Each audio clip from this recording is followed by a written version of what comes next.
હવે બહુ સમય તમારો નહીં, એ ચિંતા ના કરતા। મંચ પર બિરાજમાન આજના કાર્યક્રમની શોભા વધારનાર અમારા મુખ્ય મહેમાન શ્રી માનનીય એસ.એસ. પટેલ સાહેબ, રિલાયન્સમાંથી મુકેશભાઈ, મારા હંમેશા મારી સાથે દોડતા એવા મારા મંત્રી શ્રી, અમારા ક્લબ ટ્રેનર શ્રી અને આજના ત્રણેય પ્રોજેક્ટ ચેરમેન શ્રીઓ, જે છે એક મહિનો સતત આપણો જે પ્રોજેક્ટ ચાલવાનો છે એની અંદર જેમનો વિશેષ યોગદાન લેવાનું છે એવા રોટેરિયન કમલેશભાઈ મોદી, આપણા ભામાસા એવા રોટેરિયન હિતેશભાઈ સોની અને આજના બર્થડે બોય જેમના તરફથી આજે તમને સુંદર મજાની પતંગ ગિફ્ટમાં મળવાની છે એવા માનનીય રોટેરિયન હરેશભાઈ પટેલ સાહેબ, અમારા વિનોદભાઈ જોશી સાહેબ, રાજેશભાઈ અને બીજા વિશેષ જેપી જયરામભાઈ અને મારા મામા ગેમરભાઈ, મહેન્દ્રભાઈ બધાના ખૂબ ઉત્સાહપૂર્વક રીતે અમને હિંમત આપી ગયા છે અને રોટરી 50નું વર્ષ ભવ્ય રીતે ઉજવી રહ્યું છે। અમે એવું નક્કી કર્યું કે ઉત્તરાયણની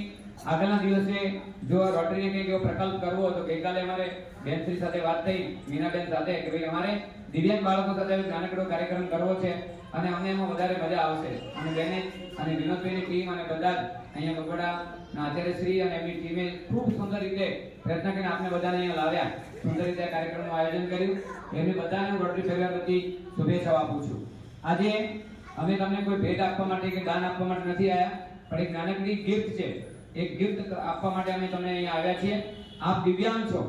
એનો મતલબ એવો નથી કે આપ બહુ નાના છો, તમારી પાસે એક એવું અંગ છે જે દિવ્ય છે એટલે તમે દિવ્યાંગ છો। ભગવાન તમારી પાસેથી કંઈ ઓછું કરે છે તો સામે બીજું ડબલ આપે છે। આપણે હમણાં વિડીયો જોયો છે, એક બે પગ નથી અને આજે ક્લાસ 1 ઓફિસર છે, આઈપીએસ અધિકારી છે, તમે વિડીયો જોયો, કલેક્ટર છે, કોઈ રાજ્યના કોઈ સ્ટેટના, અને એમને બધા સલામ મારે છે।